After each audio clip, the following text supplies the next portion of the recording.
Hello, my friends, and welcome back to yet another episode of Watching the Watchers Live. My name is Robert Gouveia. I am a criminal defense attorney here at the R&R Law Group in the always beautiful and sunny Scottsdale, Arizona. And today, my friends, I'm very excited to celebrate the commemoration, the very first day of the new domestic war on extremism. I think it is officially the day, and I'm not even joking about that. We're going to get into it because we had a Senate Judiciary Committee hearing that took place. We had two individuals who walked themselves out in front of the committee and explained what they were doing. These two individuals are Attorney General, Assistant Attorney General to Merrick Garland, a guy by the name of Matthew G. Olsen, came out, talked about the DOJ, the Department of Justice, reorganizing and constituting this new unit specifically for domestic extremism. It's in motion. They've been talking a lot about it, but it's in motion. And we're going to follow him up by FBI Assistant Director Jill Sanborn. Jill Sanborn followed his testimony up today, and she started to detail things from the law enforcement wing of this. So we have the government prosecutors and we have the government law enforcement. Just like you might have your local prosecutor and your local law enforcement, we've got federal versions of that.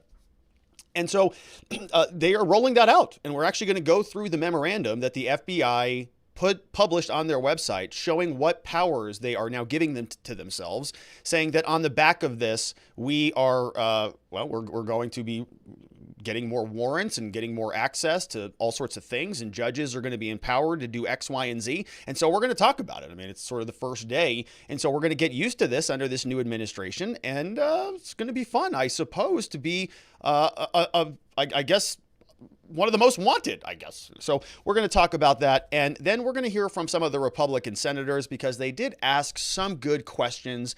Even Ted Cruz asked some good questions that were very pertinent, brought up, government informants. We have the Assistant Director of the FBI, Jill Sanborn, sitting there. We better have some good questions from these guys.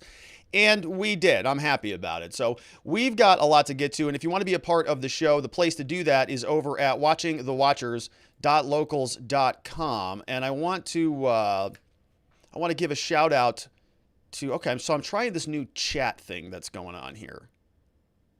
Is this going to work? No, that's not going to work. All right, so I was trying a new chat thing, but I can see everybody now. So like, for example, I can say shout out to Twitch. I've got Vastar over there on Twitch. Normally I can't do that, but I'm trying that out now. We've got Sheila over on YouTube, Coop, Suzanne. We've got Marcus Alexander's in the house. Over on YouTube, Leafy Bug is there. We've got Sugar Britches, B Spec at Locals, Vienticus Prime's in the house, Jeremy Matrita, Three Girlies is over here, and so they're all chatting away. And so if you want to be a part of the program, either on Locals or on YouTube, well, on Locals, the place to be is watchingthewatchers.locals.com.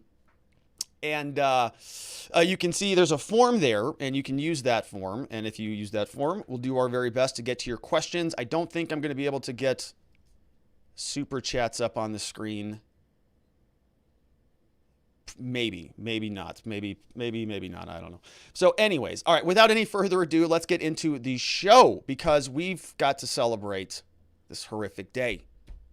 The new domestic war on extremism is coming to fruition.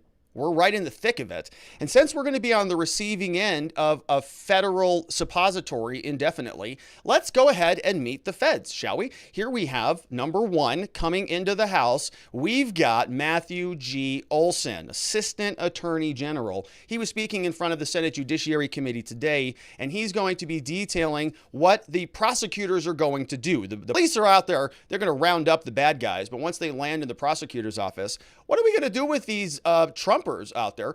So we're going to have to prosecute them. The Department of Justice is going to be the guy who is doing that. We also have the Assistant Director Jill Sanborn over there at the FBI. And you can see that we've got this little perplexed look on her face when she got asked a series of questions today. Both of these people basically look like this all today. Every time there was a pertinent question about can you give us some facts or some specifics or some details? We've sent you a lot of letters demanding that you give us reports. And they just look like this the entire day, basically. Oh, I had no idea. I didn't know you would ask about January 6th. I had no idea you'd ask about the summer protest. No idea, blah, blah, blah.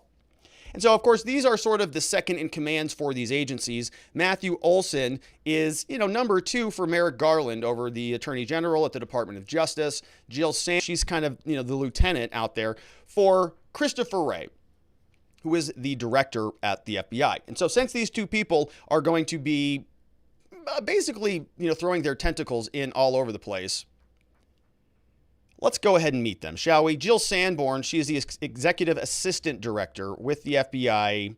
Not going to read too much here, but you can see she was named that back in May, so she's a new hire. In this role, she wants to defend the United States. She was previously an agent out of Phoenix, the Phoenix Joint, maybe, I don't know if that was in Phoenix. Yeah, it was at the Phoenix field office, so she's here, or was here in Arizona. Part of the CIA Counterterrorism Center, and so we're going to see her now talking a lot about the domestic affairs. Matthew Olsen, this person was assumed office under Joe Biden, was appointed in office the director of the National Counterterrorism Center under President Barack Obama. So he was there for about 3 years, from 2011 to 2014. And we're seeing that his political party is Democratic, 3 kids, been a part of the National Counterterrorism Unit for some time. Over at the Department of Justice, also, this was interesting.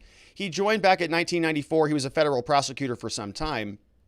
And while he was there, he was special counsel to FBI Director Robert Mueller from 2004 to 2005. It's kind of interesting that he was under his wing.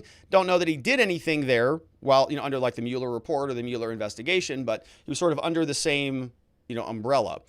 And so, interesting thing to note out. So we're once again in front of the Senate Judiciary Committee. I've got a ton of clips today because they were just saying so many things that I want to comment on that we're going to have to do that. So let's start off with the Assistant Attorney General. This is Mr. Olsen, who is now in front of the Senate Judiciary Committee. And I got to tell you, folks, this was about I think it was a 3-hour deal. The way that I process these is I sort of download the whole thing. I will identify what can go that we can just not talk about. And then I want to dial it down into the stuff that I think is most pertinent to some of the issues that we talk about here. Accountability, transparency, justice, about civil liberties, about freedom from this big tyrannical government gobbling up powers and going and prosecuting everybody for everything. Those types of things we want to keep and dissect. The other stuff can go. And there was a lot of it. My goodness. I mean, these hearings are just mostly garbage. They actually played a couple videos. It was like a movie day today when they came out here. They had the Democrats, they played their movie first. It was a sort of a best hits from January 6th. And then the Republicans came out and they played their movie day. And then they played a bunch of the summer of 2020, the summer of love, all of their greatest hits. And it was like this back and forth with these two people who were, just barely functional, putting movies on for America to watch. So I cut all that garbage out. And then we get into some actual testimony from the people who are actually setting policy. And it is almost hysterical to watch this because these FBI agents and the people who are testifying, these Department of Justice people, they are marginally competent, actually. But a lot of these senators are just not. And so when they're having an interface, when they're trying to talk, you can see they're just sort of talking at odds. One is having a political conversation. The other side wants to implement their horrific policies without really much, microscoping happening there. And so it's two people just kind of talking at cross purposes. It's very strange. So let's get started here with Mr. Olsen. Now he's going to sort of introduce himself to the committee. Please raise your right hand. Do you affirm the testimony you're about to give before the committee will be the truth, the whole truth, and nothing but the truth, so help you God? I do. Durbin. I do. Let the record reflect that both witnesses have answered in the affirmative, and we will turn first to Mr. Olsen. Please proceed. Thank you, Chairman Durbin, Ranking Member Grassley, members of the committee. I appreciate this opportunity to testify today about the work of the Department of Justice. The threat posed by domestic terrorism is on the rise. The number of FBI investigations Change the over camera. the past 2 years since March of 2020 Okay, have listen. more than doubled. Okay, he said investigations at the FBI doubled. Now, the audio is bad. It gets a little bit better because they get their act together. But this was the guy from the DOJ. Okay, now what is he saying? He's saying this is, Attorney General. He's saying that the FBI investigations have doubled. The investigations have doubled. And so the first question that I had, of course, well, obviously, when you are sort of creating the stories and you have a mandate to go out and create more stories, yeah, they're going to double because you're investigating these things.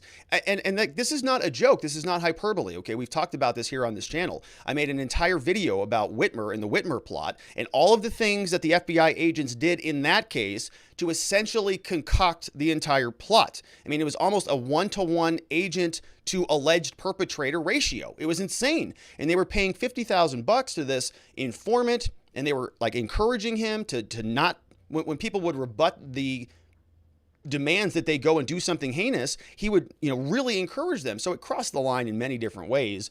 So he comes out and he uses this language. The investigations have doubled. Well, it's great, but I mean, so what? They're pretty bad because it sounds like you are setting up some of these entrapment schemes and then prosecuting people as a result of it. So if you're creating the investigations, it's very easy for you to puff up your own numbers and then come out here and declare that a victory. All right. So then he says that DVEs are now a tremendous threat. Okay, now we've spent a lot of time on this channel talking about this. What does DVEs mean? And we've been seeing all of these different asterisk VE, whatever it is. Homegrown VE, racial VE, religious VEs, violent extreme, all of them.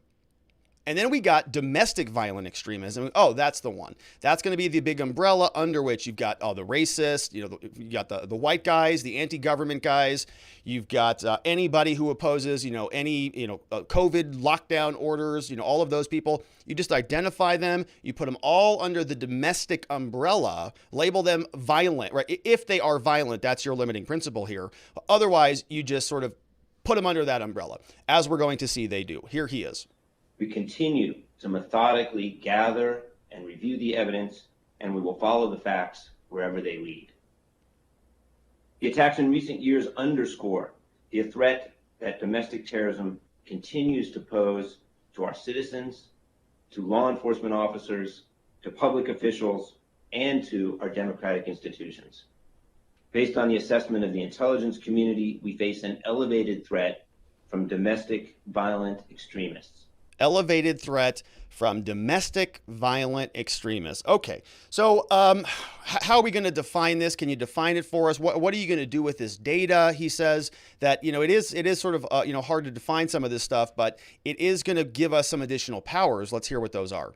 While there is no single federal crime that's labeled domestic terrorism, the criminal code does define domestic terrorism, and this definition provides us with expanded authorities, including Did you hear that? Sentencing for terrorism offenses. Okay. Did you hear what he just said here? Okay, let's listen to that again. There is no criminal charge for domestic terrorism, but it is defined as domestic terrorism. So you can't be charged with domestic terrorism. But he's saying that there's a different section under the law, that there's a definition of what it is. And he listened to him. He said it. This gives us expanded powers. We are interpreting the existing law under existing definitions to have expanded powers, including with sentencing. I don't want to gloss over this because he said it. Let's listen one more time. While there is no single federal crime that's labeled domestic terrorism, the criminal code does define domestic terrorism, and this definition provides us with expanded authorities, including enhanced sentencing for terrorism offenses. Expanded powers and enhanced sentences. Like that, just like the stroke of a pen. Why? They came out and they said it. They just announced it today. And then we're going to have a bunch of dumb senators over at the Republicans, about whatever. What a ridiculous thing. Here he says we're seeing an increased threat. We continue to methodically gather and review the evidence, and we will follow the facts wherever they lead. The attacks in recent years underscore the threat that domestic terrorism continues to pose to our citizens, to law enforcement officers, to public officials, and to our democratic institutions. Based on the assessment of the intelligence, I think we saw that one. Is individuals in the United States who seek to commit violent criminal acts in furtherance of domestic, social, or political goals. Domestic violent extremists are often motivated by a mix of ideologies and personal grievances. We've seen a growing threat from those who are motivated by racial animus, as well as those who ascribe to extremist, anti-government, and anti-authority ideologies. You hear that? The racists and the anti-governments. Kind of the two people who are the biggest problems here. It's all those racists out there, and anybody who is sort of upset that the government, I don't know, robbed you of your civil liberties, has stolen maybe 2 years away from your kids with this school debacle, has prevented you from starting a new business or from traveling or from spending time with your loved ones. Anybody who's upset about that, who says that what the government has done over the last 2 years has been horrific and monstrous, is, I guess, anti-government. I mean, you can throw me in that bucket happily. I'll say it all day. But apparently now that puts you under that umbrella, this anti-government sentiment. You have to kind of be, what kind of person doesn't have anti-government sentiment at this point? Is there anybody left? I mean, even the people I know that were doing cartwheels when Joe Biden got elected are like, this is pretty bad. This is not looking good. There's no tests anywhere. Schools are still in disarray. What have we done?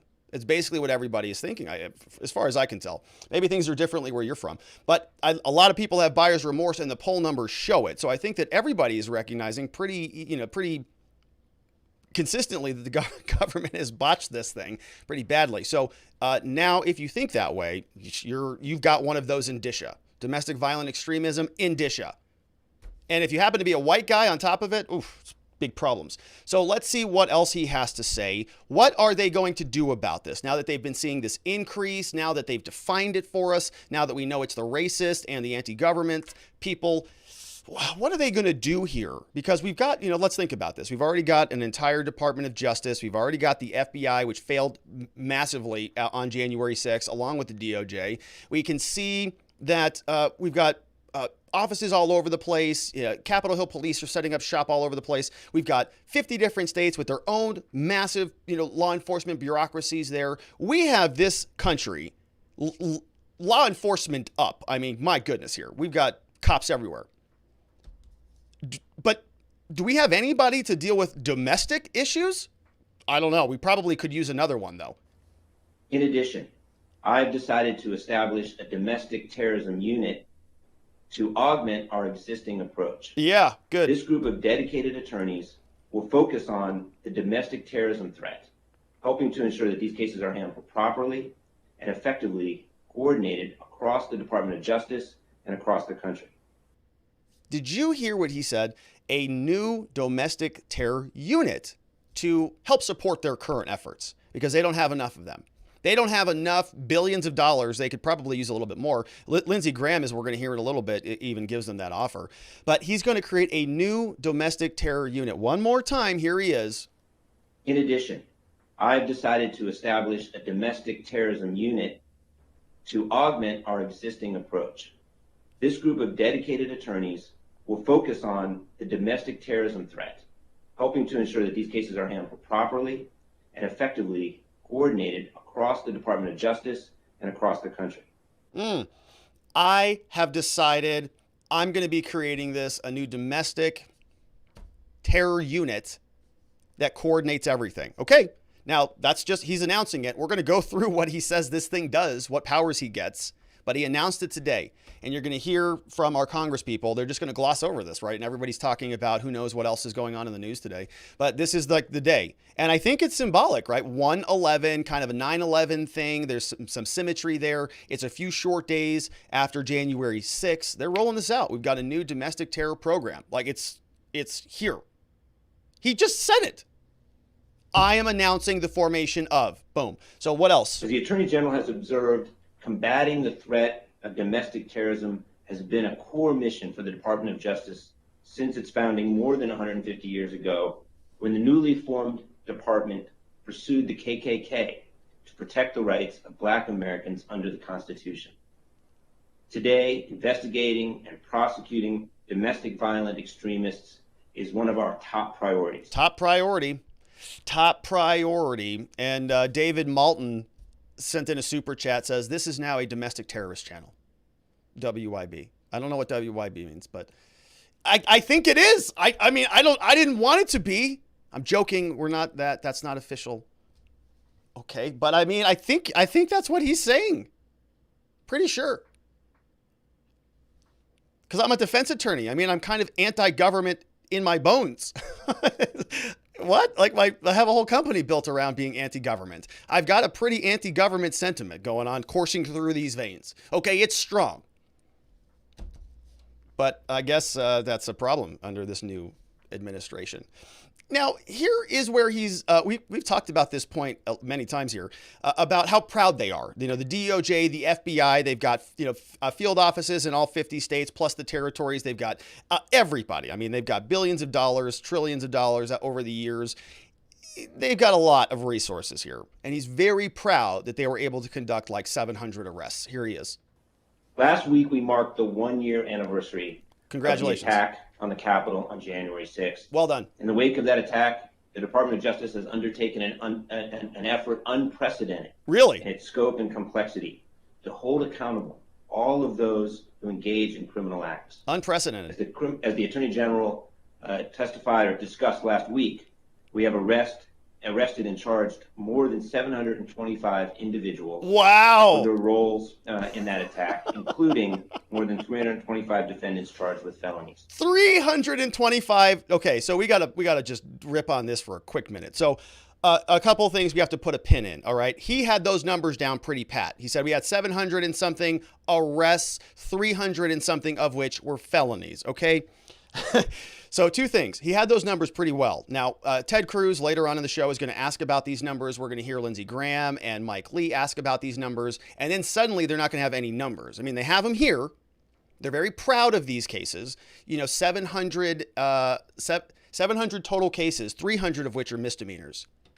I mean, it's like a joke. It is honestly a joke. So I showed you previously, for those of you who don't watch regularly, we've gone through this. Your local police department very likely conducts about 700 arrests a month. The city of Scottsdale, I show you their court docket. They've got about 700 arrests, and they probably have about the same split. About 300 of the 700 go over to the Maricopa County Superior Court. The other 400 stay in the local city court. And they do that every month, 700 a month. These people have camera footage from the most secure building in the entire world, supposedly, if they were marginally competent, which they aren't. And they pat themselves on the back after 1 full year of prosecution. And it's not even 700 felonies, okay? It's 300 felonies. You could get a single. I bet you could talk to a public defender, who I absolutely love, who would say, "Yeah, I could handle 300 cases. I could handle 300 cases." Probably single-handedly. If it were that, I'm sorry, let me say that differently. Not 700 cases, right? No public defender could take 700 cases. But I'm saying you could probably take a bucket of those and split those up between public defenders. You could probably split up maybe that into 10 buckets. 700 cases, so you'd have 80 different cases per public defender. I just can't even believe it. I can't even, and it's like they're doing victory laps. It's just shocking. Okay. Here he says he's not going to prosecute anybody for their beliefs.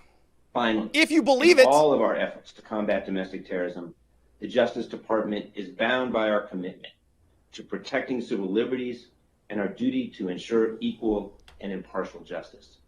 We prosecute individuals for engaging in violent behavior, not for their beliefs or associations. Does anybody believe that for a minute? At all? I don't believe that. We're not going to prosecute anybody for their beliefs. I don't believe it for a minute. Okay, so enough of Mr. Olsen. Let's go to the January 6th speech that comes out of Jill Sanborn's. Now, Jill Sanborn is the Assistant Executive Director over at the FBI. She's in front of the Senate Judiciary Committee again here today. Here's how she starts her testimony.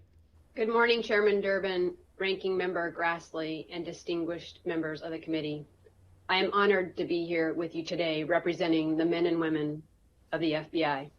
I always enjoy being back in front of the Senate, where I began my career in public service as a Senate page many years ago. I appreciate the opportunity to be with you to discuss the current domestic threat landscape. Tell us. All right, so she's here. She knows how, horrible this was. And our efforts to advance our domestic terrorism program since January 6th of 2021. In that vein, I would be remiss to not discuss the January 6th attack this morning. I know many of you were present in the U.S. Capitol and experienced the events of that day firsthand. The FBI's investigation of the attack on the Capitol began immediately and continues to this day. All right, so that's Jill Sanborn. Now, so her speech was actually a lot smaller than Mr. Olsen's speech, but of course she's going to come out and give everybody a little bit of love on the January 6th stuff. They were all there. You're all, extremely appreciated, and we're sorry for the horrific things that happened. Here is where she's telling us what their number one priority is at the FBI: preventing attacks. Domestic extremism is now going to be a part of that effort. It goes without saying that the threat posed by domestic violent extremists is persistent and evolving, but this does not mean we have forgotten about the threat from foreign terrorist organizations such as ISIS and Al-Qaeda. Today, the United States faces a complex threat landscape driven by a broad set of violent extremist ideologies. As you are aware, preventing all acts of terrorism is the FBI's number one priority. All right, so you can see that she's fleshing out the umbrella, right? Preventing attacks, number one priority. Nobody would argue with her there. She's going to preface this by saying that we're not going to step on any First Amendment activities. We're not going to cross any constitutional lines, even though we've talked many times about what the FBI, what they've already done. I mean, it's documented. Here she is now telling us that they're going to be very, very good. Look, we are granting ourselves a bunch of power. Okay, that's what her friend Matthew Olsen just said over there at the DOJ. I have decided that I am forming a new domestic terror unit to go out and do whatever the hell I want it to. And she comes back out and says, yeah, but we're going to use this very responsibly. Now that we're interpreting the law differently, now that I'm a prosecutor that has discretion to go and investigate and prosecute cases that I want, we're going to be very responsible with this thing. We're not going to do what you've already seen us do, whether it's against Donald Trump or whether it's against Whitmer or whether it's against any of these other January 6th efforts that we've been seeing from the feds.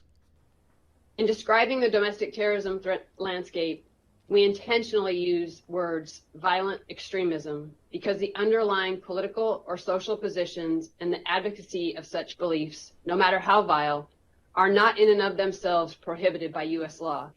It is important to remember the FBI cannot and will not open an investigation based solely on First Amendment protected activity. Yeah. Does anybody believe that? Okay, so why then were there so many people from the Summer of Love back in 2020 that didn't get that same effort, didn't get that same microscope? These people were still around back then. The agency hasn't shifted all that much. Here is what she says. The biggest threat, now that I've communicated to you that we're going to be responsible about all of this, and we've been very clear about what this threat looks like, let's talk about these DVEs. And the greatest terrorism threat facing the United States today remains that posed by lone actors or small cells who typically radicalize online and look to use easily accessible weapons to attack soft targets. This includes both homegrown violent extremists inspired primarily by foreign terrorist organizations, as well as domestic violent extremism. Domestic violent extremism. And if you start that clip right at the beginning, she says the biggest issue. And the greatest terrorism threat facing the United States today remains terrorism threat posed by lone actors or small cells who typically radicalize online and look to use easily accessible weapons to attack soft targets. This includes both homegrown violent extremists inspired primarily by foreign terrorist organizations, as well as domestic violent extremism. the greatest, right? She said the greatest. We played that twice. The greatest threat. So not ISIS, not anything else. It is the greatest threat is home, at home. Equal to terror, she says. This is also equal. Basically, I want, what I think is so problematic about this is the conflation of the language. We're starting to see, now I think this is intentional. I've said as much for a long time here. All of these different labels are muddying the waters. They're making something that used to be black and white, not black and white anymore. In the United States, we used to say, we're here in the United States. The terrorists are overseas. They're the bad guys over in Afghanistan. And so what took place over there was sort of outside the realm of our consciousness as a nation, really. Right? We had people upset about what was going on with Guantanamo or whatever, but nothing happened, right? Not enough fervor from America to change anything. I mean, Obama got in there, nothing really changed. So we see this language now continually sort of get watered down. It used to be, the terrorists were overseas. Now it's kind of coming here a little bit. And it didn't just wake up overnight where we just said, we've got a bunch of domestic terrorists here.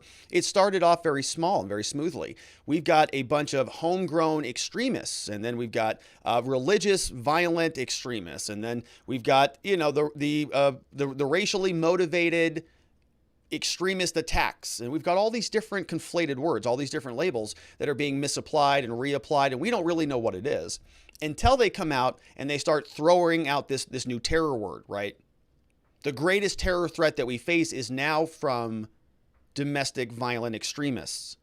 And now we're going to see that the same enforcement mechanisms, the reasons why this is problematic is because it's reframing the narrative, right?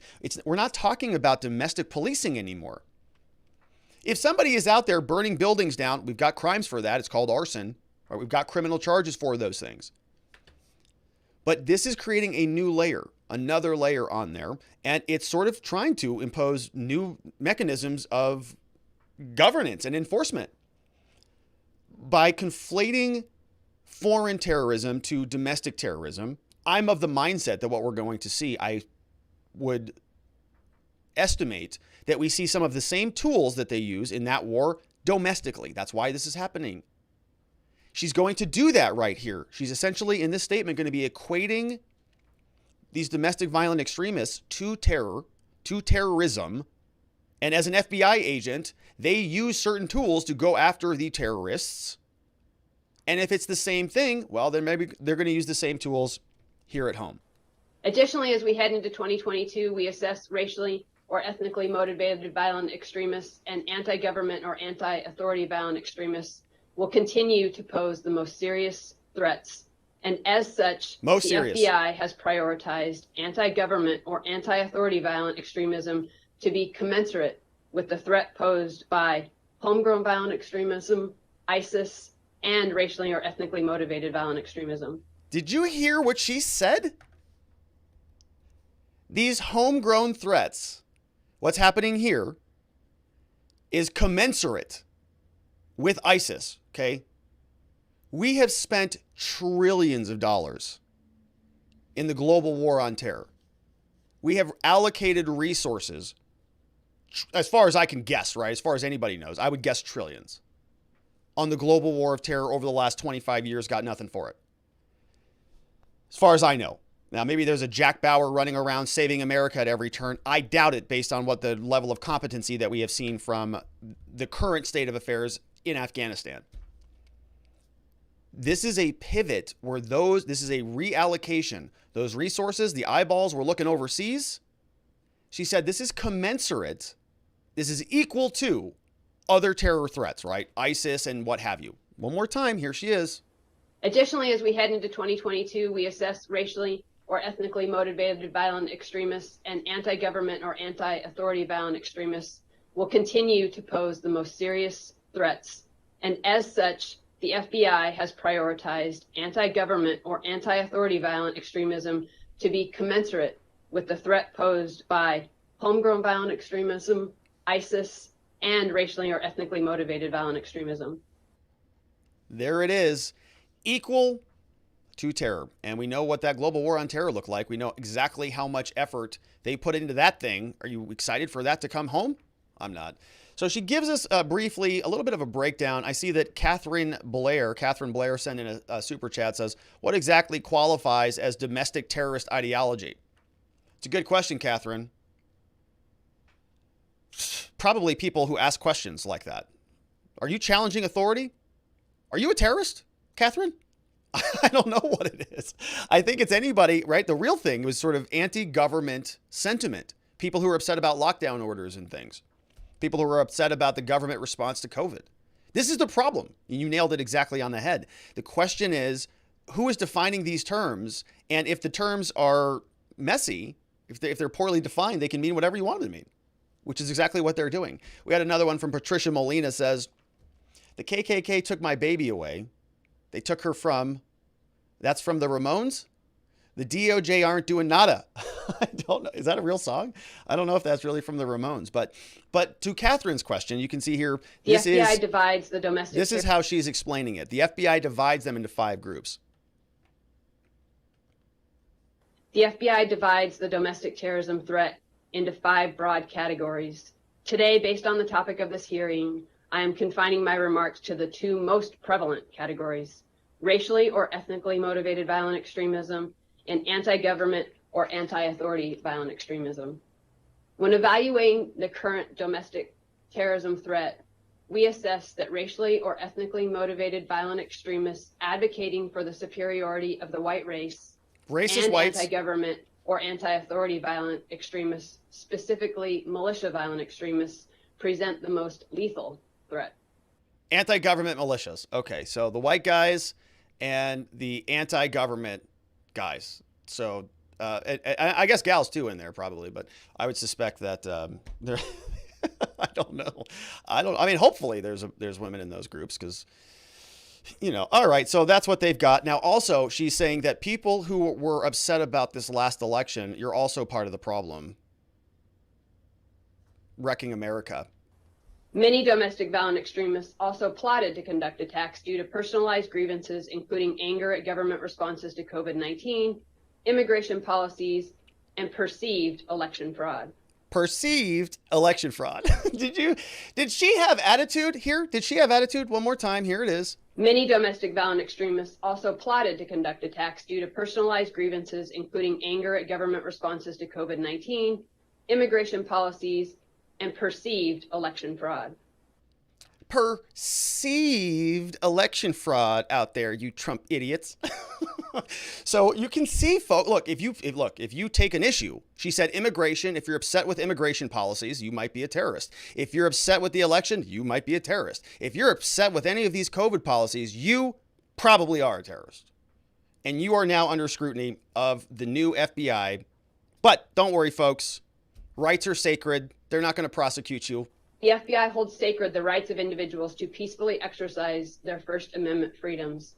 But make no mistake, when protected free speech turns into criminal threats or action, the FBI will actively pursue the individuals behind them. In the fight against domestic violent extremists, as with all of our other threats, the FBI is grateful for the support and assistance of all of our partners, including this committee. Thank you for inviting me today to be a part of this important discussion. Thank you, Ms. All right, so thank you. Jill Sanborn, FBI. It's not a joke. This is a real thing. This is what their memo says at the FBI. They updated this memo. They say, listen, this is how we're interpreting the new law. 18 U.S. Code 2331.5 exists. Law hasn't changed. They're just changing what it means. They say it covers activities that involve acts dangerous to human life, that appear to be intended. Now, see, this is the definition. This is the definition of domestic terrorism. It's not a crime, but it defines it. So according to them, this is how they're breaking this down. Intimidate or coerce a civilian population. So what does that mean? I don't know. What does intimidate mean? What does coerce mean? I don't know. What does influence the policy of a government by intimidation or coercion mean? What does influence mean? I don't know. How about to affect the conduct of government by mass destruction? Well, we kind of know what those are, assassination and kidnapping. But what these words are pretty gray, aren't they? Intimidate, influence, and it has to occur within the United States. So, involve acts dangerous to human life that are a violation of criminal laws. So, that's very broad, right? So let's see, if you had to check this off, in order to be convicted of a crime or to be prosecuted, what the Justice Department is doing is they're taking this definition, which is not a crime, and they're trying to turn it into a crime and create these different elements. And so if you check the elements, maybe they'll go ahead and prosecute you. So let's say that things that involve acts dangerous to human life. So I would say involve acts, pretty broad, right? Does that mean that it has to actually be an act that is currently actually dangerous, or could it just involve an act that is dangerous? Does it actually demonstrate dangerousness, or could it just be involved? I don't know. And appear to be intended. Appear to be intended. To who? Who gets to decide what appear means? And what does intimidation mean? Right? Somebody might say if you walk into a store without your mask on, that you're intimidating them. So what the hell does that mean? Right? Very, very broad. So this is the new law that they have created out of thin air that they're going to be enforcing at the Department of Justice and the FBI. They give us some more guidance about the power that this now affords them. Let's see where this says. This is on the FBI's website, so go look this up. FBI.gov/news/testimony, the domestic terrorism threat. So here's what it says. Now that we've defined this new rule, here's what we've got. It says, where incorporated into other authorities, the definition provides us with an array of expanded investigative tools and sentencing enhancements in domestic terrorism matters. So they're going to take this gigantic, broad definition that is a definition, not an actual law, and they're going to say this, that we now have an array of expanded tools. Are you happy about that? Let's see what some of these tools are. Here they just gave themselves. Judges can issue nationwide search warrants in cases involving this type, just as they're authorized to do so in international cases. Oh, so the same international tools are now coming home. Been saying that for a long time. Here it is. On this day, 1/11, typically judges can only issue warrants pertaining to their districts, but not anymore. This expanded authority reduces delays and the burdens on investigations with regional or national scope. The FBI can't be burdened with all this work. It's a lot. Judges now, under this new interpretation, may grant orders, they say, giving investigators greater access to certain educational and taxpayer records in domestic and international terrorism investigations. So taxpayer records, educational records, judges can just sign off on those now. Oh, yeah, you need those tax records? Here you go.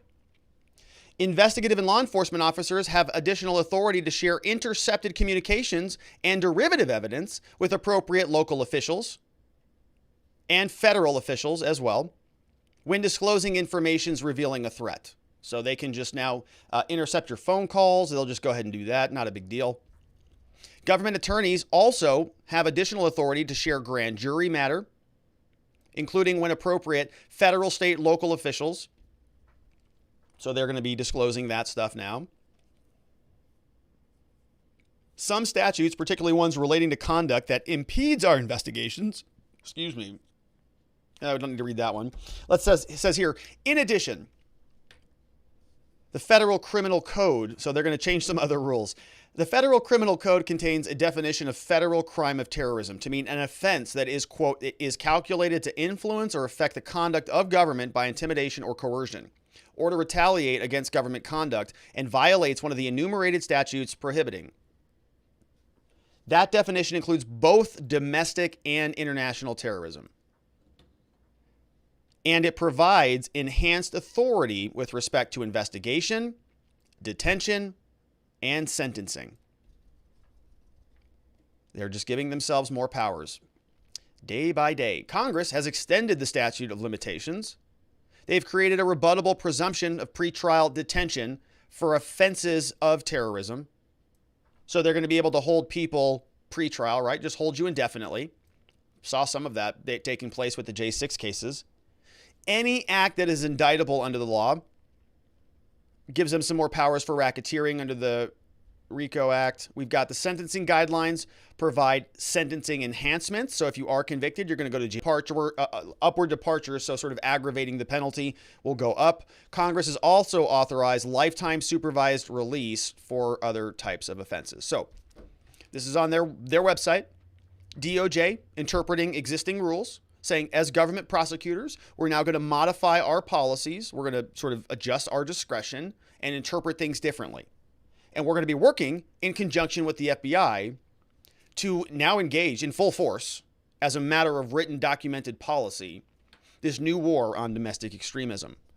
And so while all this is rolling out, we have some senators in Congress, of course, who get to ask some questions of these people. Let's see what they have to say. Here is Lindsey Graham. Thank you. Do you have the resources, the people and money you need to protect the nation, Mr. Olsen? Thank you, Senator. We do, from my vantage point in the National Security Division, we have resources to carry out our priority missions. Obviously, January 6th is a singular event that is stretching the resources of our office and the U.S. Attorney's Office in D.C., which is handling that case. There are a number of people have been detailed around the country to support that process. Do you need more money, any changes in the law to do your job? At this stage, I don't have any requests for more money or more authority, Senator. Thank you. Thank you.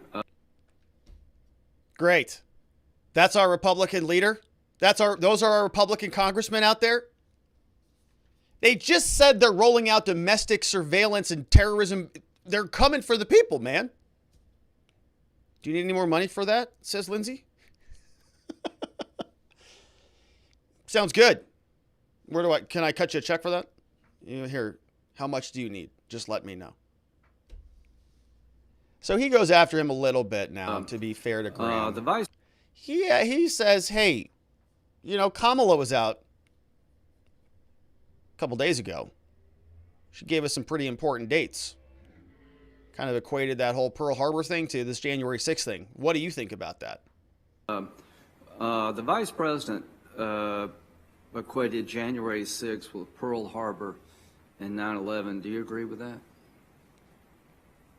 In my view, and if I may just begin by saying, with Senator Durbin and Ranking Member Grassley, it was a day that must have been horrific to be directly involved in or be victimized on Capitol Hill, and I do think it was a singular event. I'm reluctant to compare it to any prior events in our history because, from my vantage point, it was unique and singular. Yeah.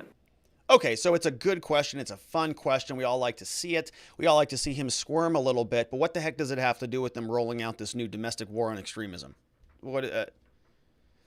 All right, so here he goes one more time. Now, this is a good issue. This is a good question. This is where we start to warm up a little bit. He's asking specifically, look, the DOJ, brother, you've been over there for a long time. You've also been somebody who was part of the National Counterintelligence Terrorism Unit. You've been very, very involved in this. We already read through your bio earlier in the show today. Why wasn't there any interest from you and your people in Portland? So the courthouse in Portland was attacked 100 nights in a row. Would you consider those people a candidate for domestic terrorism charges? I know that hundreds of people have been arrested, as we've discussed this morning. I don't have any information about whether or not, in any particular case, they would be subject to. Well, Senator Hirano said that people use violence for whatever purpose to attack a courthouse for 100 nights in a row. How many people have been charged with the Portland incident? Do you know? I defer to Ms. Sanborn that on the number. Ms. Sanborn? I don't have the number. Do you know, Ms. Sanborn? No, sir, I don't have Portland specifically in front of me. I would, what I was referring to is 250 arrests over this whole summer. Well, here's my point. January 6th was a bad day. It was a terrible day, and people are being prosecuted. And I would encourage you to have the full force and weight of law against those who defiled the Capitol. But these protests went on for a year. As you can see this photo behind me, they were literally throwing Molotov cocktails trying to kill police officers. And I didn't hear a whole lot from my colleagues on the other side for an entire year. I guess that's what gets me more than anything else. I understand the scope of January 6th, and I hope people are brought to justice. But this is, Yeah, but your FBI and your DOJ, you're coming out here now and you're saying this is now a very big problem, and we got to make all these changes, and we got to, make these new definitions under the law that expand your powers to go after whomever you want. Why is this now a problem, and why are you identifying these two groups when all of America saw something very differently on the TV screens for about 3 months last year, 2 years ago? Right, we saw this. It doesn't compute, but they don't have any numbers on the other stuff. And so we switch gears. We go over to Mike Lee. He's from Utah. Mike Lee asks him about this. Same question that we've asked ourselves previously. We looked it up here. Anybody been charged with insurrection or terrorism or any of these offenses? Thank you, Mr. Chairman. Thanks, Senator Coons. Senator Lee. Mr. Olsen, I'd like to clarify, has anyone been charged with the crime of insurrection following January 6th? Long pause. I am not aware that anyone has been charged with that particular offense, even if it is an offense. I just am not aware of that. And again, it would be inappropriate for me to speak about any particular investigation at this point, but I'm not aware of anyone being charged with that offense. Yeah, I'm not either. I've just heard that word used several times today, and to my knowledge, nobody's been charged with that. They've been charged with other things, not that one. Yeah, so stop labeling it that way, right? Every single Democrat today was like, oh, insurrection. America almost fell down that day, and clearly nobody's even been charged. Nobody's even been charged with terrorism. I mean, even under this new definition, would they charge anybody with this or investigate anybody? I don't know. But they certainly are changing the definitions, as we can see. So we saw earlier that they had a lot of the numbers on J6. We learned that they had 700 prosecutions, 300 of which were actually felonies, which means 400 of those were misdemeanors, which is laughable for an entire U.S. Department of Justice. Laughable to be proud of that, but whatever. So here they're now talking about Portland saying, hey, were you as aggressive? You've been playing Where's Waldo for at least a year now. So did you do that for Portland when they were attacking that courthouse? Did you do that in Minneapolis when they burnt down the 3rd precinct? Huh? So first, I'd like to know, did federal law enforcement utilize geolocation data from cell phones to track protesters associated with the unrest in the spring and summer of 2020? Long pause. Senator, if that question is directed to me, I don't have any information about that question that could be responsive. I'd be happy to receive the answer from either one of you. Ma'am, do you have any? Sir, without going into specifics on a specific case, I would just say that we do often use geolocation data in the course of our investigations as a result of legal process that we would serve. I understand that you do. I'm asking whether you did so in connection with the riots that occurred in the spring and summer of 2020. And if so, how many times and for which locations and riots? And what about January 6th? I'd like to know the number of times and locations. Yes, sir, I don't have that in front of me, but happy to take that back. I wasn't aware of your questions until today, so I'm happy to take your question and try to see what we can do to be responsive. Okay. Now, okay, so he let her go on that. It'd be hard to not let her to do that, actually, because they did send them questions. They sent them a whole big fat list of questions. Pretty sure we read them here on the show. And so we know exactly what they want. They know what the Republicans want. And Ted Cruz is going to call him out about it. Here is where he does that. He says, and they may have been setting this up, kind of the old 1-2 thing, set her up and get her to say that she doesn't know or didn't know that we were expecting those questions. I'll come back in and then do the backhand with the letter that we sent previously. Here it is. Thank you, Senator Blumenthal. Senator Cruz. Thank you, Mr. Chairman. Mr. Olsen, how many people have been charged with crimes of violence in connection with the events on January 6th? Senator, I'm not sure exactly how many have been charged with crimes of violence. I know that there are many. How many have been charged with nonviolent crimes? I don't have the numbers of people charged, whether at the state or federal level. I know that there How many people are currently incarcerated concerning the events of January 6th? I don't know the number of people incarcerated. Again, I know that How many? do have, Okay, let me ask you that. Look, we have limited time, so I don't want you to filibuster. You either know the answer or you don't. How many people have been placed in solitary confinement concerning the events of January 6th? I don't have any information about that, Senator. You know, Mr. Olsen, I will say it was sad. Senator Lee just asked you about this. Back in June of 2021, Senator Lee and I and two other senators sent a letter to the Department of Justice asking these questions, asking about the differential prosecutions. Let me ask you, during 2020, Black Lives Matter and Antifa riots all across the country, there were over 700 police officers injured by Black Lives Matter and Antifa riots. How many people have been charged with crimes of violence concerning those riots all across the country? Yeah, so good questions. And again, he doesn't know the numbers, right? They don't have the answers. He could come out here and tell you we got, 300 felony cases, 400 misdemeanor cases, but they didn't add one more column into their spreadsheet to just so violent or non-violent, something like that. Would be very easy. I almost did it, which I'd be able to do because there already is a spreadsheet. It's already on their website. You can go get it and download it. You just go through there. Anything say assault in it? Okay, well, that's a violent offense because that's assault. Does it say trespassing? Well, probably not. If it's a trespass without an assault, probably non-violent. So just go and categorize them. And I'm going to guess that it's pretty small. The felonies, probably a lot more likely to be violent. The misdemeanors, probably not violent. It's probably a 300-400 split. But they don't even know their own numbers. And this is also a wild thing to think about. I mean, think about how much effort we have spent on this over the last year. For 300 violent offenses, which, as I've said, is a small city a month, every month. One small city every month in every small city in this town, in this whole stinking country. But we're going to kill ourselves over this. Okay, so Ted Cruz rightfully rubbing their faces in it. We asked you for this. The DOJ doesn't care. The FBI doesn't care. These are essentially ungovernable bodies. We do this little game of patty cake every so often so that the rest of us have something to scoff at, look at these people and just say, what a joke. Because it just continues indefinitely.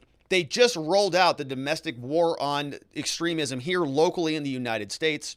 And we're just going to, nothing's going to happen because these are the types of questions we get, I guess. Here he says now, this is where they are going to be diving into Ray Epps. Now, this is a good question, right? These are good questions. I'm not trying to, to beat up too badly on the Republicans because what else can they do? I mean, it's part of the system where we just go around with these games of patty cake day in and day out. And I just get tired of it. So here is now Ted Cruz asking about a very interesting question. We have a mind map about this. Ray Epps. Who is this guy?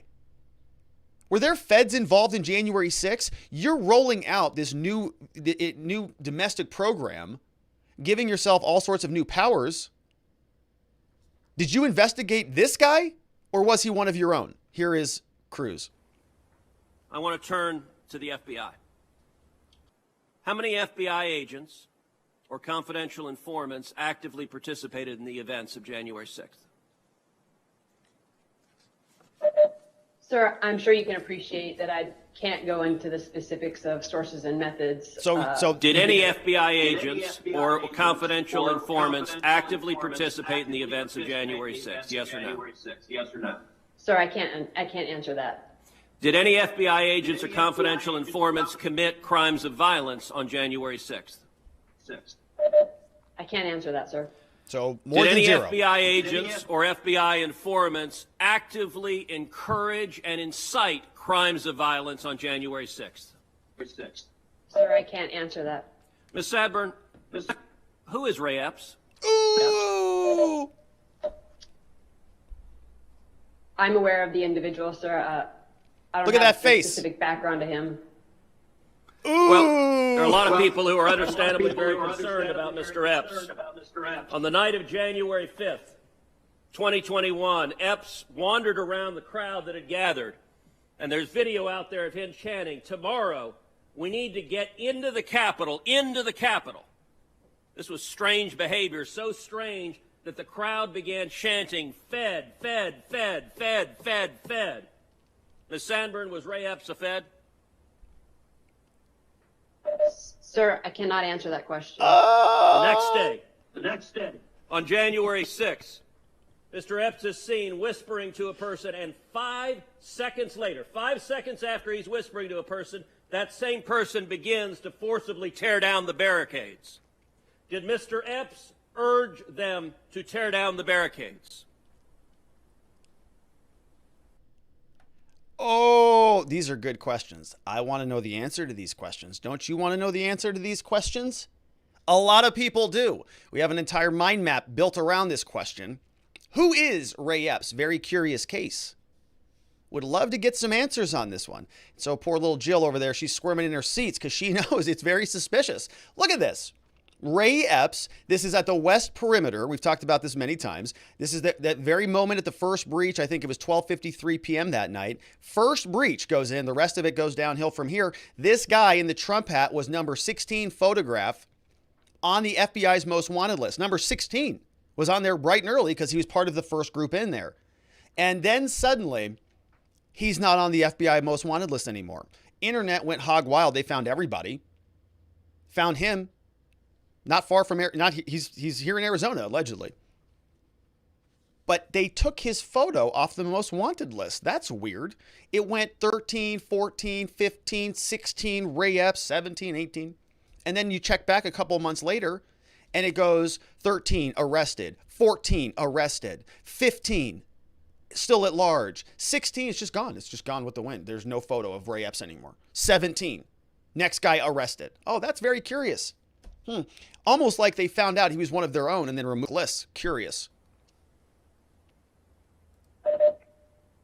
Sir, similar to the other answers, I cannot answer that.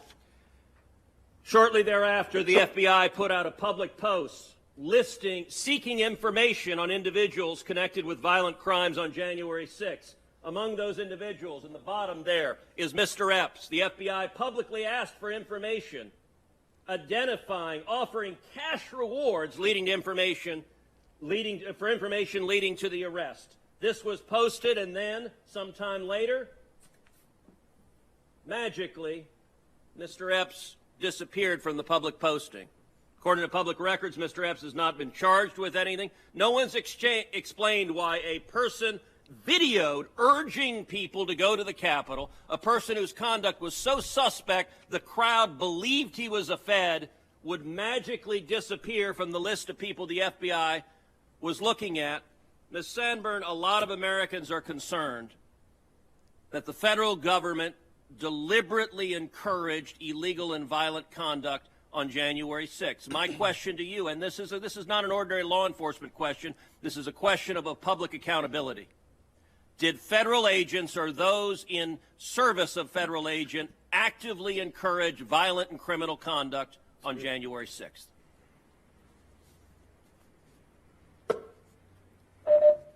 Not to my knowledge, sir. Thank you. Oh, not to my knowledge, sir. Thank you, Mr. Chairman. All right. So she actually did kind of answer that, right? Says, not to my knowledge, sir. All right. Took her a couple seconds to think through that one. We'll see how that one holds out for her. She's definitely a Fed, though. All right, let's take a look at some questions over from watchingthewatchers.locals.com. Had some super chats come in. Catherine Blair gave a nice donation and also had a couple other questions. Catherine Blair says, will Darnell Brooks be considered a domestic terrorist now or just an SUV? Well, I think, you know, I'm not sure if the racial domestic extremist category applies to him. I don't know if that, I don't know. You know, it's complicated. I'm not sure if that one works or not. I certainly know that it applies to other racial groups, but I don't know about his. Does it go reverse, in other words?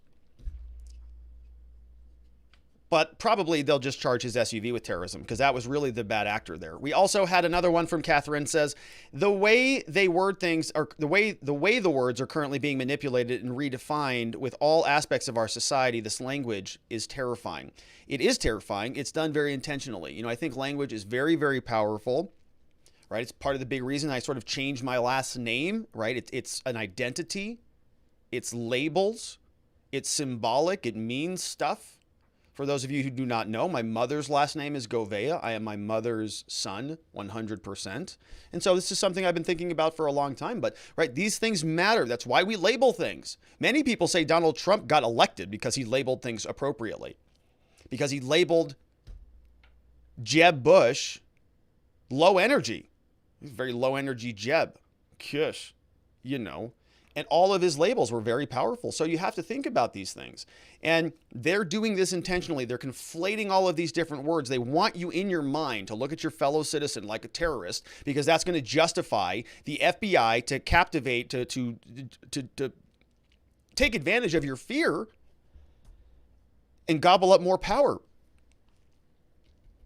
C. Reed says, off topic, but have you ever looked into the David Daladin case? I have not. I don't. But that name does sound familiar. Let me take a look at this one. Yes, somebody has mentioned him before. This is an anti-abortion activist. Worked for Live Action. Number of different cases. No, I have not spent much time. Actually, no time. I've read about him, but not looked at his cases at all.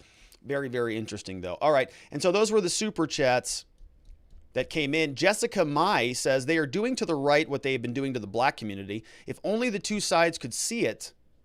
The wording is used to divide, right? It's very powerful wording. They're splicing and dicing the electorate. Literally, right? Different groups are under different or in different buckets, all under the same umbrella. And the language is so broad and so varied that it can really mean whatever they want it to mean. It's kind of by design. Robert Brett says, what about John Sullivan? Don't you think it was odd that the police released him and there's a recording of him saying, we need to to set this stuff on fire? Yeah, John Sullivan was that guy who was in there and then sold his footage for, I think, $75,000 to CNN and some of the other media entities. Let's see who this guy is. John Earl Sullivan. Did he get charged with anything? He's a political activist. He was there. He was present at the U.S. Capitol attack. Years active, early life, participation. During this, he spoke to the FBI about the shooting. An arrest warrant was issued.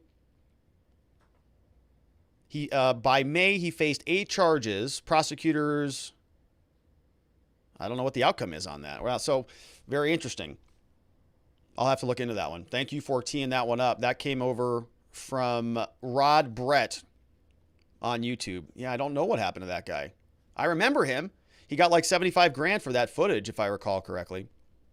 All right, over at Locals, we've got some questions loading up. Vienticus is here, says, hooray for the police state. Well, I'm glad you're happy about it, Vienticus. I'm sure some other people are. Sergeant Bob says, meanwhile, back at the southern border, potential terrorists come across willy-nilly. This all reminds me of J. Edgar Hoover's FBI, the by FBI, witch hunts for communists around the 1920s. Very true. This is not new, right? I think it's always been sort of a political organization. News Now says, I know sort of off topics, but any thoughts on the Boston bomber and others getting a stimulus check? All the Dems who voted no on the amendment prohibiting this keep ducking questions about it. You know, I think it doesn't surprise me for a minute. I mean, I say regularly here how incompetent the government is just on a grand scale. And so it doesn't surprise me. How much else are they wasting? That's just the tip of the iceberg. So it's hard for me to get outraged about that, other than I'm just outraged about the inefficiencies generally.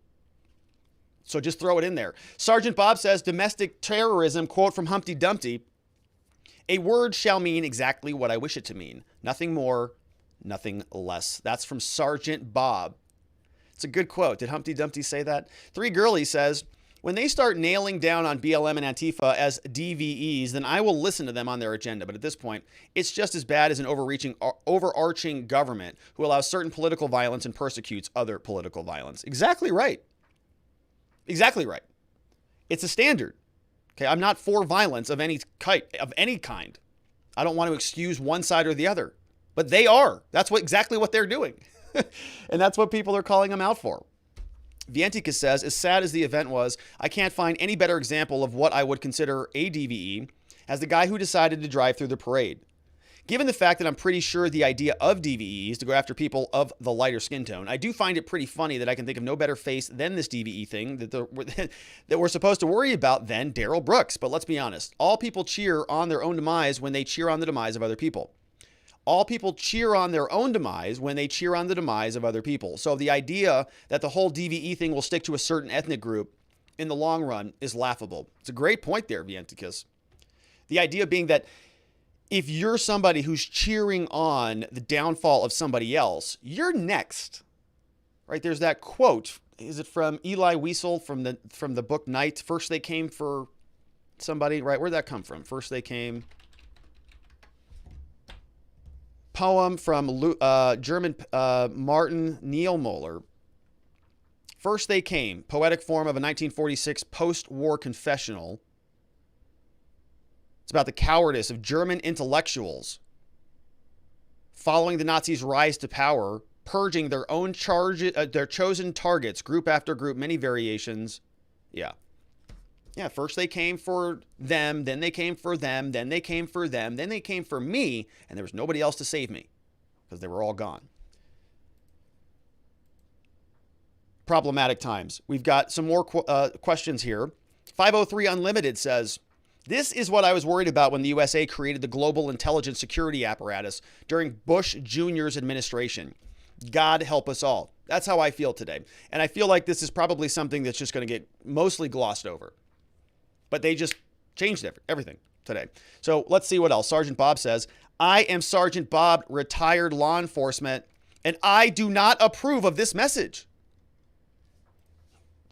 about what these knuckleheads just told us today in the Senate. Monster One says, Rob, you're probably going to get questions in batches because I'm at work, and when I can spare a few minutes, I send them. Anyway, my question is, why doesn't Antifa and BLM count as anti-government? The entire ideology is about tearing the system down. Well, Monster One, it's because they're a useful tool at the moment. I mean, they needed them to get elected. That's why a lot of their behavior got swept under the rug. Over from YouTube, Raheem L. is here, says, nice work, Rob. Any thoughts on Ted referring to the January 6th suspects as terrorists? Yeah, Raheem, I made a video about that. I was not happy with that at all. And specifically, I sort of rubbed his nose in it because he said, I didn't mean to say that. Ted Cruz came out and said that. Oh, it was a bad day. I was tired. I forgot to have my coffee. My wife kept me up that night, whatever. And I said, that's not true, you jerk. You said that originally back on January 7th and went back and found the tweet, and he did say it on January 7th. He put it in a press release. Domestic terrorists in writing. So he goes on Tucker's show and just like bends the knee. I'm sorry. Stop yelling at me. Pathetic, man. God, stick to it. But anyways, he asked some good questions today, and he talked about Ray Epps, and I appreciate that. So Ted Cruz is on my good side today. Raid Bug Spray says, you got a bug problem? Heard there were leafy bugs in here. You want me to take care of that? No, we like this leafy bug. He's very good. The leafy bug, that's from, Leafy Bug told me. It's from that one movie with Eddie something, Murphy, and Owen Wilson. I think those two guys. And the name of the secret plane that goes invisible is called the Leafy Bug. And it's not that good of a name, according to Eddie Murphy, but I think it's a pretty great name. Monster One says, oh, so your mission is to stop terrorism? Is that why you, the FBI, plan the attacks? It's easy to stop terrorism when you plan it, because then you can just say, oh, I'm going to foil my own plans. Hooray. We're saving America. Foiling our own plans at the FBI. Thunder 7 says, oh, goody. Does that mean that they will finally go after the Antifa BLM thugs who killed over 100 people in 2 years and caused over $2 billion in property damage? Will they finally arrest the pipe bomber from January 6th? Will they arrest the smash and grab gangs terrorizing the blue states who have caused stores to close down permanently? No? Then the entire stunt is nothing more than a failing Biden regime trying to hold on to power as they're unable to stop MAGA, which is the most popular and successful political movement in America's history. I got to tell you, I think that there's going to be a rude awakening here come up pretty soon. People are angry, man. Leafy Bug says these feds would know that there are more domestic terror threats facing the U.S. than ever before. Their agents are busily setting them all up as we speak. Yeah, they're just sending out the invitations for the the militia trainings in all the various states, and then paying their informants to bring people to them. Literally. News Now says domestic terrorism equals something different here than elsewhere. In Afghanistan, people who set fires, were violent, etc., were called terrorists. Here, we call them BLM. They get a free pass.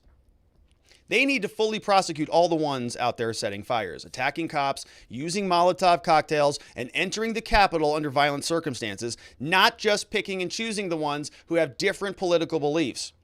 This is what I'm most angry about all this, is that the prosecution have become so political. I don't think the answer is to not prosecute J6. I think it is to prosecute everyone who was caught. I don't think the answer is to not prosecute. I think it is to prosecute everyone who was caught. I agree with that, right? I've said that.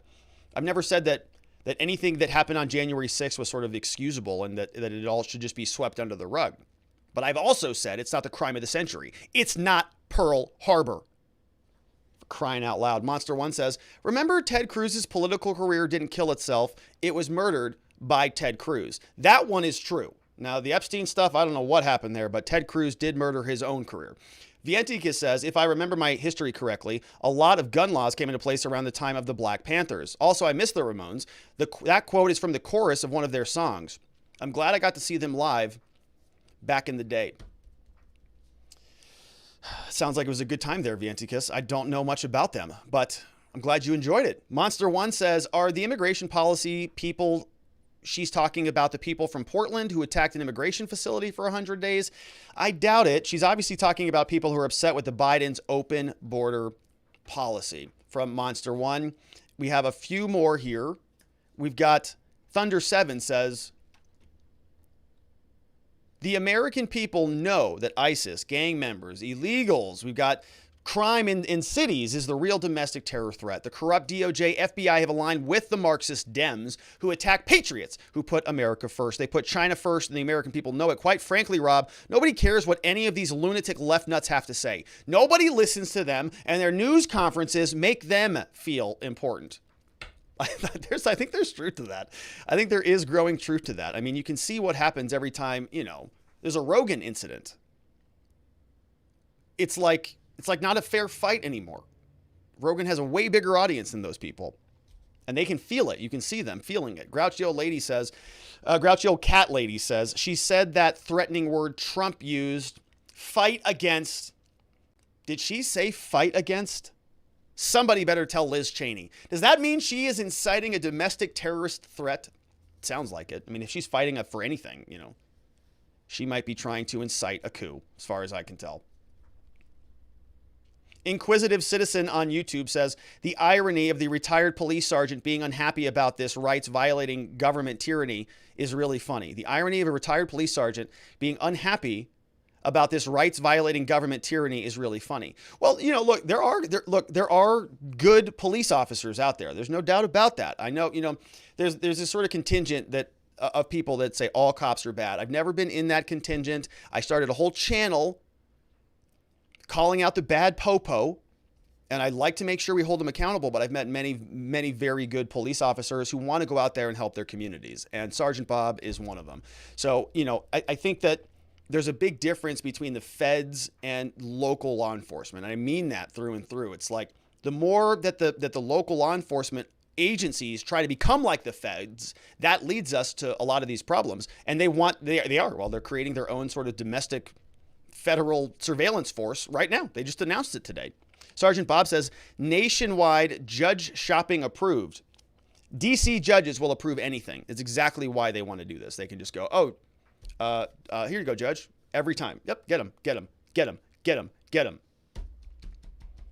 Jessica Mai says, the question is, why do white-collar crimes get a pass? They are the biggest criminals, not the BLM, domestic, etc. Well, because they're part of the...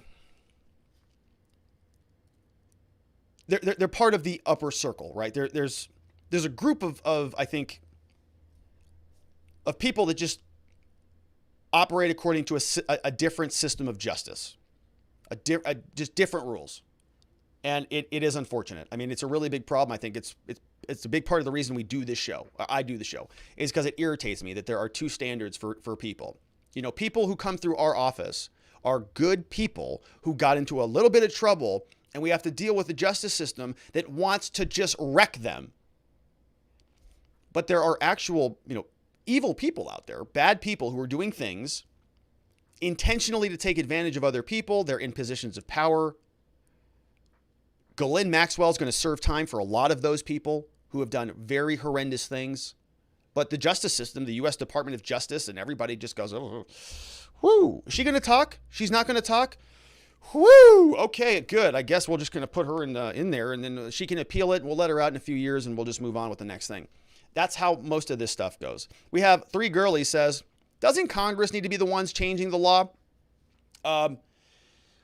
Yeah, like in America, if you lived in a United States of America that still was functional, yeah, that's how it would work, but we don't do that anymore. How does the DOJ or the FBI have the legal standing to change this law to encompass domestic violence extremism? Well, it's because they just said so, Three Girlies. It's prosecutorial discretion. He's saying, I'm interpreting these laws differently. I'm interpreting it this way. I've got a memo. This is how we're doing it. FBI agrees. I'm okay with this. Biden signed off on it via Merrick Garland. That's it. If someone actually charged with this, what is their recourse? Is there a way they could go as far to say that this is not a criminal act because it was not instituted by Congress? Yeah. So here's what's happening. They're not going to be able to charge anybody under this as a crime. Okay. He's not saying that. So we got to be clear on what he's distinguishing. He's saying that this is a definition that gives them broader powers to go do other things. So nobody's going to be charged with domestic violence extremism or domestic terrorism. Because it's a definition, it's not an actual criminal offense. He's saying that under that definition, as a Justice Department, he has more tools, more leverage to go out and investigate other types of crimes. Because this definition gives him power to do it. And he's using his prosecutorial discretion to interpret that to fit his end. So if somebody is charged here, they're not going to be able to go back and say this wasn't a criminal act because they're not going to be charged under this new act. They'll be charged under a real criminal act. He's just going to use this to expand his investigative capabilities as we detailed, to get judges, to get more warrants, to intercept conversations, all of that stuff. Then he'll charge them under an actual crime, but he's going to crack the shell. He's going to break through the door, essentially, using these new powers that he just gave himself. So he's not creating a new law. He's just sort of interpreting an existing law to create new powers, which is a little bit different. And our government is so, I would say, complicit in this. I think they're all okay with this, that nothing's going to change. And so the next Republican administration is going to carry this on, of course, and so on down the line. And it will just continue to get worse and worse and worse until the American people decide we don't need this stupid federal government anymore. Because they're just taking from us without giving us any real benefits. They say that they're giving us all of these great features like security and global respect and functional systems and institutions, but do we get any of that? Has any of that come to fruition over these last 2 years? No, it hasn't. Three Girlie says the corrupt bureaucrats in the federal government and the Uniparty are trying really hard to criminalize perfectly legal behavior, and they're both okay with it, and they're both going to keep doing it. We've got Vientika says, by the way, there's a video put out by Runkle of the Bailey yesterday. Says, if I remember correctly, the TLDR is that in one of the Canadian provinces is a bill where people are going to have to pay to go to court for traffic violations. That they're now considered guilty until proven innocent, and that they're not allowed to call the ticketing officer to the stand. How soon before America takes that leap? We've already had many other parts of the Constitution violated. Oh, yeah, Vientikas. I mean, we're well on the way there already. I mean, we're going that way quickly. Arizona, for example, we just modified our jury rules, so we've got a lot less options when we have jury trials. I mean, it's happening all over the place. So you saw it today. They're going to be doing a lot more of it. So good stuff. Jeremy says, Rob, according to the FBI, they get to define what is true. If I come to a conclusion based on clear evidence and perceive the truth to be contrary to their predefined truth, does that mean that I can be pursued as a terrorist? Unfortunately, the only solution to changing one's perception would be re-education camps. Well, Jeremy, I think you are prognosticating the prognostications of the day. Monster One says, seriously, how do these people keep giving themselves power? What's the point of the legislators if agencies and governors can just go around them? Maybe it's time for the legislators to go. Am I on a list now? Yeah, you're along, you and me as well. We've got Republican Party says, it's okay, we'll be taking over Congress and the Senate in November. All this nonsense will be swept away. Don't hold your breath on that. Along with the majority of Democrat politicians, they are desperate, and it's sad to see a party that had the likes of JFK abuse their power this way. It's pathetic. It is sad. I mean, it is the whole thing is sad. The country is just not looking good. Speech says it's really simple. A person is innocent until proven guilty. None of the January 6 people have been charged or found guilty of treason nor insurrection, so they are not guilty of such things. Furthermore, if they can't be found guilty of treason or insurrection, then they certainly cannot be accused of domestic terrorism. This whole prosecution of the J6 people is a sham, plain and simple. Al Favre says, now that Biden has officially endorsed it, what do you think the chances are that the filibuster will be changed? That could cement all this. I haven't been paying attention to that today. I've been focused on this, but I did see that Biden was out, I think in Georgia, giving a speech saying that they're going to end the filibuster so that they can reform the election rules so that the feds can federalize the local elections. They've already been encroaching on everything else there, Al Favre. Why would they not take up the elections as well? We've seen the Justice Department go in. They're going into the schools. CDC's taking over property. You can see that the mandates are invading your bodies, and the list goes on and on and on. Why not just take up the federal elections too? Make them federal. That way the states don't have to be involved in them. That's coming up. All right, a couple more, and I got to really pick up the pace because we got to end up here soon. LG00 says, sounds like the 3 points that define extremism. Trump could have been convicted under the new statute. However, the Portland insurrection is off scotch-free. Doesn't sound political equality from the FBI once again. Not at all. I think it's highly politically partisan. Chris Wolney says, thank you, Mr. Graham. It's called equal protection under the laws. What about the victims of the 2020 mob violence and property destruction? How is that working out for them? Equal remuneration under the laws. Is that happening? No. Did anybody who was injured or killed as a result of the BLM or Antifa protest, did they get a state funeral, essentially, in the Congressional building? Don't think so. Insurrectionist is here, says, so I'm not the brightest knife in the fridge, but hear me out. If this threat is as real and as dangerous as they claim, and so many citizens are so mad at the government that they would want them to do something crazy, wouldn't that be a good indicator that the government should maybe ask themselves why people are so mad and maybe make some changes to the way they do stuff instead of doubling down and completely ignoring the root of these issues while continuing to poke the bear? No, it's definitely not their fault. It's our fault for being mad. We are just too dumb to realize that they're really looking out for us. They really care for us. And so that anti-government sentiment is just ignorance is really what it is. Just too dumb. Maybe if they set up a camp and threw me in there for 4 years, I'd come out a little bit smarter.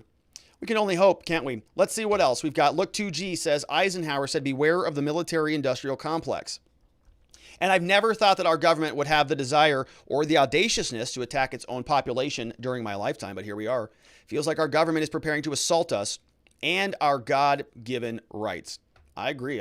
I agree. It does feel like that because they are actually doing it. Ray Epps says, I'm now working for the R&R Law Group, but please don't tell Senator Cruz. They know you're here. Get out of here. Get out of here. All right, so he's not here. Ray Epps is not here. News Now says, I will never believe an entrapment argument. Either I make a choice to commit a crime or I don't. It's not like a priest with a group of altar boys. The feds can't make me commit a crime. It's a lazy excuse. Yeah, I can understand that perspective. Assistant Director, quote, I can't answer that. True meaning, I won't answer that due to our investigations. Not to my knowledge means I'm lying. Snuggle Struggle says Harvard University professor and 2 Chinese nationals charged with 3 separate China-related cases. On a .government site, 19 unknown liquids at an airport. Yeah, I've been seeing some of those prosecutions take place. I saw there was a Harvard professor that that was involved in that, but I did not know that there were 3 separate related cases. 19 unknown liquids. Interesting. Very interesting. That was from Snuggle Struggle. Thank you for that. Let's see. A couple more. Monster One says, Rob, obviously Darnell Brooks was protecting himself from the white people. The people he ran over will get arrested. After all, they are domestic terrorists now. It's true. PWS MKAZ has a quote from Solzhenitsyn. Says, hastiness and superficiality are the psychic diseases of the 20th century. Alexander Solzhenitsyn. That's a Jordan I know that name from Jordan Peterson, but I should probably go read the primary sources on that. Yeah, hastiness and superficiality. Yeah, there's a great YouTube channel that has a lot of these. What's it called? I can't remember it. And we're running out of time. So we've got Monster One says, Rob, you missed one of my comments. Seen in the YouTube chat, Just Cause just wanted to send him some support. So yes, all our love goes out to Just Cause. Hopefully I saw him in the chat. Shout out to Just Cause. Everybody's getting sick these days. Heal up, rest well. Thoughts and love and prayers out to Just Cause. Sergeant Bob says, I do believe everyone's rights should be respected and defended. Just respect the laws and the rules. Tim Flynn says, reading the book Civil War of 1812 right now. Lots of parallels to what is going on. Everyone should read it. Sounds like a great recommendation. I probably will. I Am Techie says, this just proves the U.S. is aligning more to China, who prosecute their own people for saying bad things about the government. I think we're there, right? My thesis is not original. This is I think pretty obvious, really. We're seeing that a lot of the same limitations on freedom that you see in China are happening now in the United States. They're just being outsourced. Okay, a couple more, and then I've got a jet. Leafy Bug says, Raid bug spray. Please. I use that as breath freshener. I bet Raid bug spray is Jake from Oxford. He's always jealous of my hot takes. That's from Leafy Bug. And then NY Renal MD says, I thought information from FISA warrants or national security letters was unusable for domestic prosecution. Congress specifically put that firewall up. Well, they're doing it. I mean, yeah, I understand what you're saying, but those are that's foreign intelligence surveillance. This is domestic intelligence. I don't know what, look, I don't agree with it. I think it's unconstitutional. I think that there's no reason that any of this should exist at all. We have local laws that govern all of this type of behavior. I don't know how to explain it, NY. Ask them how they can justify it constitutionally. It's a good question. Monster One says, the other commenter had a point about Trump. He could have been charged. Says, I think it's deeper than that. I think they will charge him. They openly admitted their plan is to disqualify every Republican who objected to the certification. That's almost 200 of them. There won't be a red wave in 2022. It will be a Democrat supermajority. Dun, dun, dun. And our last one of the day is from Tweak. Says, I absolutely agree that far-right extremists and white supremacists pose a real threat to American democracy. And if you want to really put a stop to them, I have a simple solution. Shut down the FBI. Bum, bum, bum. That's from Tweak. Outstanding comment and a good way to leave it there. I want to thank everybody for being a part of the show today. Thanks to all of the people chatting over there at Locals. We've got News Now, Jack Alaya, B Spec, many others on YouTube. Thanks to everybody who sent in the super chats. Raheem, Inquisitive Citizen. We've got Jessica Mai, Al Favre, Snuggle Struggle. Rod Brett was in the house. And then we also had Catherine Barr, David Malton, Patricia Molina, and several others. And so that is it for the day. I want to welcome some new members who came over on Locals, but we'll do that tomorrow because I'm out of time. And my friends, I hope you have a tremendous evening. Sleep very well. I'll see you right back here tomorrow. Bye-bye.